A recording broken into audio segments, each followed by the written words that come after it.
స్తోత్రములు. అందరికీ వందనాలండి. ఈ ఉదయకాలం వాక్యము ఎఫెసీయులకు రాసిన పత్రిక 6వ అధ్యాయము 10వ వచనం నుంచి మనము చదువుకుందామండి. తుదకు ప్రభువు యొక్క మహాశక్తిని బట్టి ఆయన యందు బలవంతులయుండుడి. మీరు అపవాది తంత్రములను ఎదిరించుటకు శక్తిమంతులగునట్లు దేవుడిచ్చు సర్వాంగ కవచమును ధరించుకొనుడి. ఏలయనగా మనము పోరాడునది శరీరులతో కాదు గాని ప్రధానులతోనూ అధికారులతోనూ ప్రస్తుత అంధకార సంబంధులకు లోకనాథులతోనూ ఆకాశ మండలమందున్న దురాత్మల సమూహములతోనూ పోరాడుచున్నాము. అందుచేతను మీరు ఆపద్దినమందు వారిని ఎదిరించుటకును సమస్తము నెరవేర్చిన వారై నిలువబడుటకును శక్తిమంతులగునట్లు దేవుడిచ్చు సర్వాంగ కవచమును ధరించుకునుడి. ఎలాగనగా మీ నడుమునకు సత్యమును దట్టి కట్టుకొని నీతియను మైమరుపు తొడుగుకొని పాదములకు సమాధాన సువార్త వలనైన సిద్ధ మనస్సును జోడు తొడుగుకొని నిలువబడుడి. ఇవన్నీ కాక విశ్వాసమును డాలు పట్టుకొనిడి.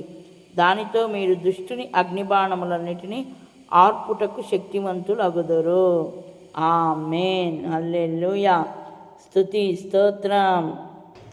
అపోస్తులుడైన పౌలు ఎఫెసీ సంఘములో ఉన్న ప్రజలకు చెప్పిన మాటలు ఈ ఉదయకాలం దేవుడు మనకి జ్ఞాపకం చేస్తున్నాడండి.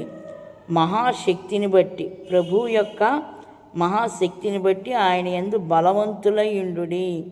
దేవుని యందు మనము ఎలా ఉండాలంట? బలవంతులై ఉండాలంట.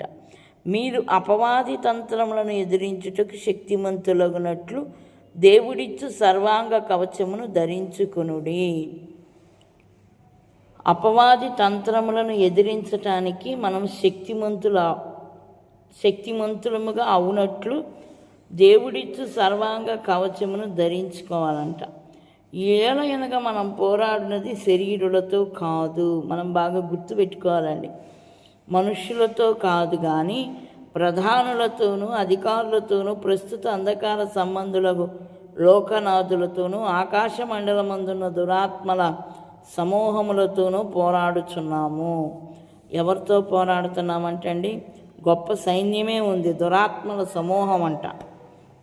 ఆకాశ మండలమందున్న దురాత్మల సమూహముతో మనం పోరాడుతున్నాం. వారందరినీ పోరాడటానికి, వారందరినీ మనం ఎదిరించటానికి ఏం ధరించుకోవాలని పరిశుద్ధాత్మదేవుడు మనతో మాట్లాడుతున్నాడు. సర్వాంగ కవచమును ధరించుకొనుడి. అది ఎలాగా అంటే, మీ